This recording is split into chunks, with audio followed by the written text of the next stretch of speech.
Know the top stories of the day. Understand the issues that matter. This is Manila Bulletin News on Web. Your quick rundown of top news in the country and around the world. Manila Bulletin, celebrating 120 years of timely stories and timeless truths. Be fully informed.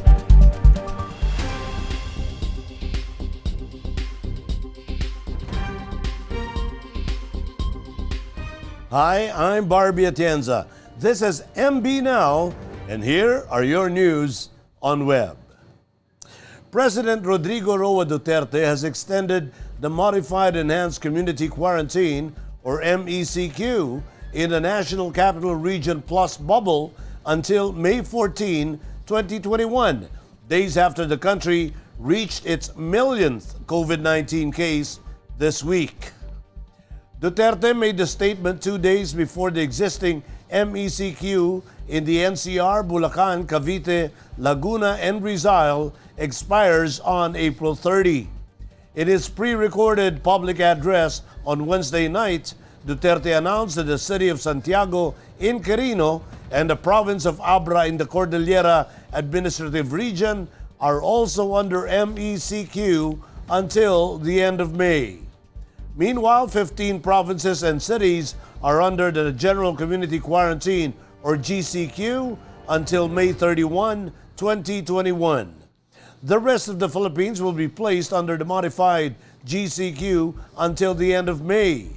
However, the government will be paying special attention to high-risk areas in Luzon, Western Visayas, and the Zamboanga Peninsula. The said quarantine classifications, however, were still subject to the appeals of their respective local governments. As of today, April 29, the country has recorded a total of 1,028,738 cases with 8,276 new COVID-19 infections.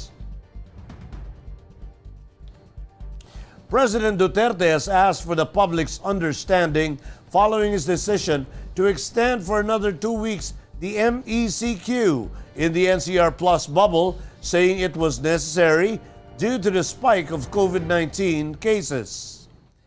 In his pre-recorded public address on Wednesday, Duterte apologized for extending the MECQ. According to the president, he is aware that he will be criticized for his decision, but explained that a 2-week extension was requested by medical professionals. President Duterte instead appealed to the public to strictly follow health protocols to prevent the further spread of COVID-19. So, mga kababayan ko, naghihingi lang ako sa inyo ng paumanhin. I'm sorry that I have to impose a longer itong modified enhanced community kasi kailangan nag-spike may spike ang tumaas yung infections at yung hospital natin puno. Kaya sana wang inyong dagdagan, sabi ko na nga, ulitin ko, for those people who do not really care, care about whether getting infected or not. I can understand paano yung utak niyo tumakbo. But the problem is, madadali lahat. So, hindi ko na makuha sa yung sabi ko na magandang usapan, daan ko na lang talaga sa batas. Actually, batas. We enforce the law.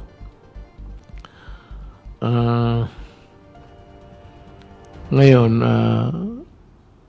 alam ko na galit kayo. Magalit na lang kayo sa akin kasi wala man talaga akong magawa. Ang virus na yan, lumilipad yan sa hangin.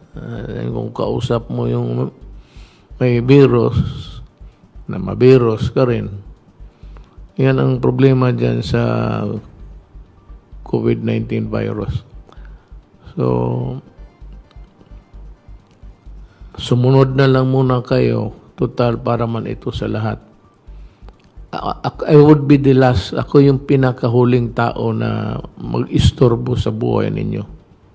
Sabi ko nga, I want the people to be comfortable. So, sometimes you have to interdict or intervene because it is of national interest. But ibig sabihin para sa for the good. It is no wonder that the Philippines breached the 1 million mark for its positive cases of COVID-19, according to President Duterte. He also mentioned how Filipinos are unmindful of protocols and laws. The chief executive underscored the importance of public compliance to health protocols and vaccination against COVID-19. The president added that this will be a never-ending story until all Filipinos are vaccinated. Despite the president's pronouncement that Filipinos need to be fully vaccinated against COVID-19, the country's vaccination program is moving at a snail's pace. Less than 1% of the population has received 2 doses of the COVID-19 vaccine despite the arrival of vaccines 2 months ago. We have breached the million mark, and it does not really surprise me. At from a distance, nakikita ko talaga. And every time I see people violating the law, I would just say to whoever is seated next to me, sabihin ko, tignan mo ito, tomorrow there will be a spike again. And true enough.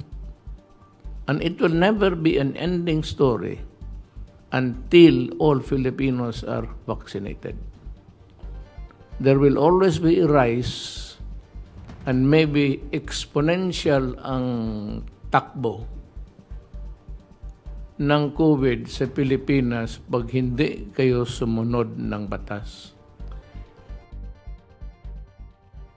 Local government officials may be slapped with administrative and criminal charges if they don't enforce the quarantine rules in their areas of jurisdiction, President Duterte warned on his talk to the people last night. The president said he would direct Interior and Local Government Secretary Eduardo Año to hold mayors and barangay captains liable for any dereliction of duty should they allow mass gatherings which are prohibited in areas under the strict lockdown in the National Capital Region Plus.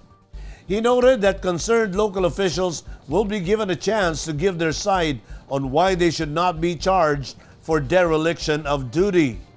Mass gatherings remain prohibited in Metro Manila and nearby provinces under the MECQ.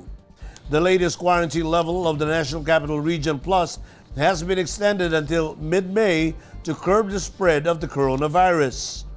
The police force earlier reported more than 50,000 persons have violated quarantine rules during the MECQ period in the NCR Plus. In his remarks, the president reminded the mayors and barangay captains about their responsibility to enforce the country's laws. Duterte admitted that violating safety protocols would be a crime when a person becomes a spreader of the virus. He said the state could exercise the police power to promote public interest and public health by imposing rules to suppress the outbreak.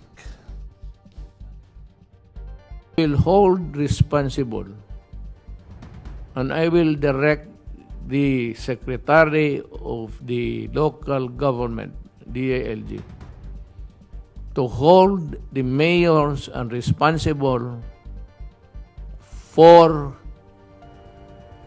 this kind of events happening in their places. It is a violation of the law, and if you do not enforce the law, there is a dereliction of duty which is punishable under the revised penal code. So the DILG can proceed against you for not doing your duty as mayor o si barangay captain. But not so much about the mayor. Nandyan lang yan kasi nandyan yung liability. Itong mga barangay captain ang problema. Kasi maliit ang barangay, do not give me that about hindi mo alam. So, the local government will go after you administratively and criminally. Pag may nangyari pang pistahan o sayawan dyan, ang tawagin ng DILG ang mayor pati ang barangay captain. The territorial issue on the West Philippine Sea is about national pride despite China's donation of coronavirus vaccines to the Philippines, according to President Duterte. The chief executive stressed that despite being indebted to China because they donated COVID-19 vaccines to the country, the Philippine sovereignty comes first. Duterte was referring to former Supreme Court Associate Justice Antonio Carpio and former Foreign Affairs Secretary Albert Del Rosario, both outspoken critics of the president's defeatist stance against China's incursion in the country's exclusive economic zone. Carpio and Del Rosario led the filing of the arbitral tribunal case at The Hague in the Netherlands against China's building of artificial islands and economic activities in the Scarborough Shoal. The tribunal awarded the case to the Philippines in 2016, shortly after Duterte came to power. But the president has maintained that the Philippines cannot go to war against China, despite a campaign promise to ride a jet ski to the disputed territories and lay the Philippines' stake there. Critics of the president pointed to him being mum about the presence of hundreds of Chinese fishing vessels at the Julian Felipe Reef, which is merely 170 nautical miles west of Palawan province. At one point in March, there were over 200 Chinese vessels there that Beijing said were merely seeking shelter from the bad weather. The Chinese government also donated some 1 million Sinovac vaccines during that time. China claims the entire WPS based on its ancient 9-dash line map. Aside from the Philippines, it is also being claimed in part by Taiwan, Indonesia, Vietnam, and Brunei. Una-una, kalaki ng utang na loob natin sa China. Ito yung bakuna libre. So many, yung mga tulong nila. Pero sabihin ko na there are some things in life which cannot be bargained for. And this is one of them. Now, tignan natin kung anong gawin ng China despite of our pleadings for peace and to settle it. Anong gawain nila doon sa mga barko natin nandyan? O yung ginawa ni Albert pati ni Carpio. Ngayon, makita na natin. Sige daw.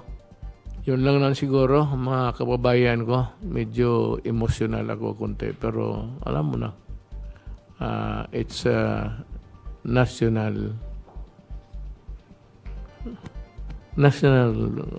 pride. In Metro News, Gatchalian open to ivermectin use if given FDA approval. Public school teachers and parents in Pasay City set up community pantry. And barangays ready to help community pantries, according to Mayor Olivares. More from this report. Valenzuela City Mayor Rex Gatchalian said he will accept gladly ivermectin donated to the city only if the Food and Drug Administration approves its use. 2 congressmen have been giving away free ivermectin, which is being claimed as the effective drug against coronavirus disease, to the public. Gatchalian said he will also not stop anyone from taking the anti-parasitic drug, which is commonly used for dogs, as he believes it is your body, it is your right. In fact, he revealed a City Hall employee who tested positive for COVID-19 told him that he was prescribed by the doctor with ivermectin. Inspired by the community pantries that have been sprouted all over the country, teachers and parents of Padre Zamora Elementary School in Pasay City have also set up their own community pantry to provide nutritious food to kindergarten and grade 1 students. Mayor Emmy Calixto Rubiano said the General Parents-Teacher Association was inspired to establish a community pantry in the school to show the bayanihan spirit that Filipinos have been manifesting during the pandemic. Rubiano said the GPTA solicited donations through the school faculty members, Supreme People Government, Boy Scout and Girl Scout of the Philippines of the school to enable it to help families of kindergarten and grade 1 students who were badly affected by the pandemic. To ensure the orderliness of the pantry and observance of the strictly health protocols, policemen and other enforcement officers were deployed to the school. Rather than penalizing or sanctioning new community pantries that have been put up with no prior coordination with local barangay, Parañaque City Mayor Edwin Olivares said that the barangays will instead help them with the initiative. In a radio interview, Olivares said that should there be a new community pantries which have not coordinated with the local government, barangays are ready to assist them in maintaining health protocols in the area to prevent the spread of the COVID-19. Olivares has earlier voiced his support for the community pantry that's also sprung up in the city because of the Filipinos' proclivity to show their bayanihan spirit. Here are the top news in other parts of the country. 142,000 pesos worth of suspected shabu seized in Pangasinan. Negros Oriental Town cops conduct house-to-house food aid distribution. And teacher redesigns old classrooms for students in Zamboanga del Norte. Here are the details. Police and drug operatives in Lingayen, Pangasinan have seized 142,800 pesos worth of suspected shabu from 2 newly identified drug personalities during a buy-bust operation on Wednesday night. Authorities identified the suspects as Powell Amis and Marben Flores, both residents of West Rembo in the city of Makati. The operation was connected to the buy-bust held last week in the same town, where it was learned through the arrested suspects that their suppliers are Amis and Flores. The suspects and the confiscated items are now under the custody of Lingayen Police Station. A day after the Bacong Municipal Police Station in Negros Oriental started its own community pantry dubbed as Barangay Anihan, its personnel on Wednesday shifted to a house-to-house scheme in distributing free food packs to indigent residents. According to Bacong Police Chief Major Fortunato Villafuerte, he and his men contributed money to start the community pantry and purchased rice, canned goods, coffee, and other basic commodities. Villafuerte also said it is better to do a house-to-house delivery as all the intended recipients are able to benefit from the program. Other police stations in Negros Oriental are also doing the same activity after receiving an advisory from their provincial police director. A special education teacher from Zamboanga del Norte gave an old classroom a fresh makeover. Teacher Cyrel Jones Sidlao of Buyos Elementary School said he transformed the old classroom to help his students relax and feel refreshed. Sidlao documented the classroom's makeover in his YouTube vlog, which already garnered almost 2,000 views. According to Sidlao, he knew that he must do something to make the classroom more conducive for learning the moment the school assigned him to the said old classroom.